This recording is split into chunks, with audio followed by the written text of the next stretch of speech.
Why did Jesus have to come as the Son of God instead of just God in the flesh? When God created our pristine parents, the first human beings, Adam and Eve, we know that in Genesis 1 and 2, everything was perfect.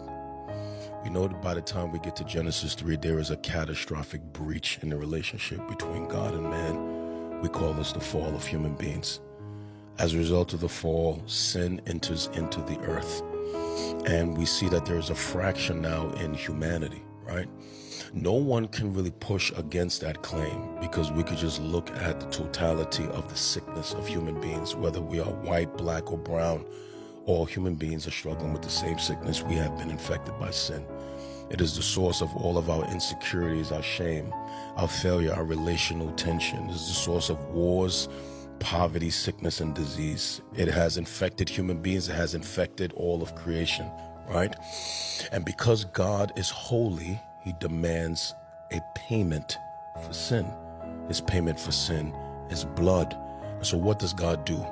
When the people of Israel, that nation is formed, he gives them a sacrificial system in which they have to constantly keep shedding the blood of animals to temporarily atone for sin. God's payment for sin is that blood must be shed. So for thousands of years, you have these Israelites shedding the blood of animals as a temporary atonement for sin. That was a foreshadow of what Christ would do. So Christ, who has always existed, let's make sure that's clear, has always existed. He is not a created being. He is part of the Godhead, the Father, Son, the Holy Spirit, right? A spirit cannot shed blood.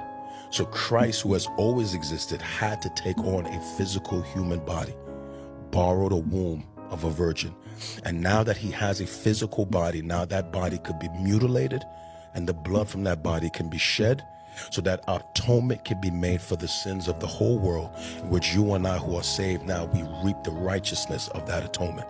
So Christ could not come as God. He had to come as a physical man because blood had to be shed to pay the price for sin.